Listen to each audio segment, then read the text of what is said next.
Hello mga kasari, magandang hapon sa inyo. Welcome back to my YouTube channel. Ngayon yung vlog natin is walang ingay ng ulan dahil maganda ang panahon ngayon. So for today's video mga kasari, i-share ko po sa inyo yung mga fast moving items dito sa Sari-Sari Store nung nag-start na magpasukan. So kailan ba nag-start yung pasukan? Parang June, June 8. So, yan ang i-share ko sa inyo guys. Bali, June 12 ngayon. So, holiday, walang pasok yung mga bata. Ayun guys, magsisimula na akong i-share sa inyo kung ano yung mas naging mabenta dito sa Sari-Sari Store simula nung nagpasukan. So, unahin na po natin mga kasari. Kung mapapansin nyo po pala yung tindahan natin is medyo marami na pong bakante. Ayan, medyo madami na rin pong ubos, hindi lang po halata pero medyo madami-dami na dahil medyo mabili po talaga ngayon dahil may isang tindahan po dito na nagsara na. Ayan, pero ang bali-balita may bagong uupa. Pero ang ititinda ay ihaw-ihaw, bukuhan, tsaka mga gulay daw. Ewan ko kung may mga groceries din. So, ayun po, mas naging mabenta po mga kasari yung ating pong mga itlog. Actually, 4 na tray po ito. Ito na lang po ang natitira. Tapos, nitong isang araw, kakapamili lang po namin kay Pure Gold. Tapos ngayon po, medyo madami na po ulit ubos. So, ibig sabihin po, medyo mabili po talaga yung ating tindahan ngayon.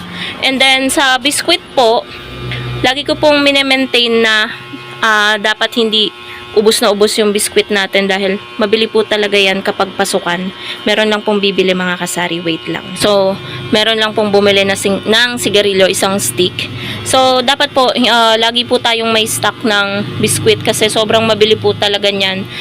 Sumasabay po sa mga estudyante na ayan pambaon, ayan pang recess nila. Tapos may mga construction worker din po na medyo madalas nang bumibili dito sa tindahan kapag wala silang nabibili na tinapay, dito sila bumibili ng biskwit. Ang binibili po nila halos isang balot ng isang balot kaya palagi pong ubos yung natin, yung mga biskwit natin. Hindi naman po tayo makapag-stock ng sobrang daming biskwit dahil may mga biskwit po talaga na hindi masyadong gumagalaw. Talagang noon is naabutan po ako ng expiration. Kaya, ayun, dahil medyo malapit naman dito yung Pure Gold silang, siguro sa isang linggo, nakakadalawa or 3 Pure Gold kami. Yun, nakakadalawa o 3 pamili kami kay Pure Gold sa loob ng isang linggo. Pero okay lang yun guys dahil hindi naman malakas sa gasolina ang ating motor. Tapos, mas lalong lumakas din po yung sales po natin sa sigarilyo simula nung nagpasukan. Hindi ko alam kung bakit. Pero siguro dahil nagsara yung isang tindahan dito, yung ibang customer niya, siguro lumipat sa akin. So, nakaraan, tumantuwa ako. Ako po mga kasari sa sigarilyo, sales lang sa sigarilyo ay naka 3K ako. Tumantuwa ako. Pero once ko pa lang po yun, nito lang nung nagpasukan, once ko pa lang po yung naranasan. Pero kapag mga ganitong ordinary day, nakakaano tayo, 2,000 or kulang-kulang 2,000 sa isang araw, ayan, bago mag-closing, ganyan. Pero malakas pa rin po yun kasi dati hindi po ako nakaka-1,000 sa benta sa sigarilyo dati. Pero ngayon po talaga, mababa na ang 1,000. Mababa na ang 1,500, ganyan. Actually ngayon, magkano na yung benta natin sa sigarilyo? So, may bibili lang ulit guys. Panigurado sigarilyo din to. Ayan po. Sabi sa inyo bibili yan ng sigarilyo. Pero bumili din po ng isang gin bilog. Actually, pansin ko, nung nagpasukan din, naging mabili din po, mas lalo pong naging mabili ang ating gin bilog. Kakabili lang namin halos nung nakaraan ng isang box. Pero, yan na lang po ang natitira.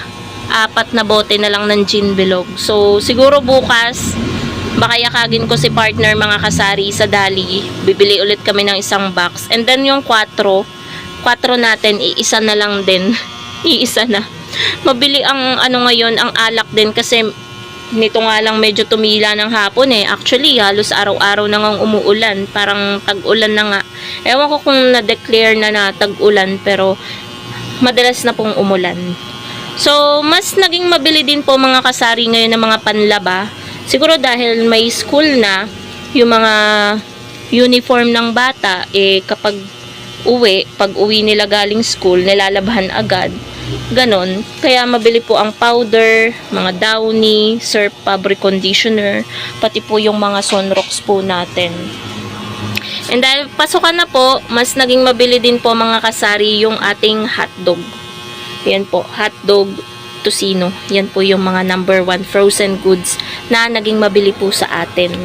Pagkatapos, mga kasari, simula din nung nagpasukan, mas gumalaw na po yung ating mga keratin and then cream silk.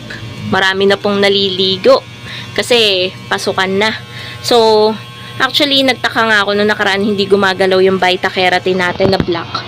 Pero ngayon, ito na lang ang natira. Ito na lang, dalawa na. So, gumagalaw po talaga siya. Pati ito, ang tagal nitong maub sa akin noon, pero yan na lang ang natira. Tsaka ito, kaka-order ko lang din. Naging mabili po talaga ang ang cream silk and then ang keratin, lalo yung keratin plus gold. Sobrang mabili. Tapos po mga kasari, bukod sa nadagdagan tayo ng customer,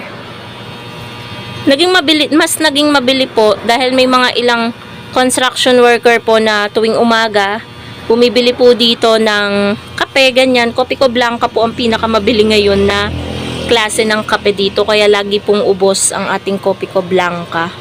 Tapos guys, sabay niyan, mas naging mabili pa ang ating Sting at ang ating Cobra simula nung nagpasukan. Hindi sa mga bata ha, pati sa mga construction worker. Ayan. Dahil siguro mura yung bentahan natin, 22 lang.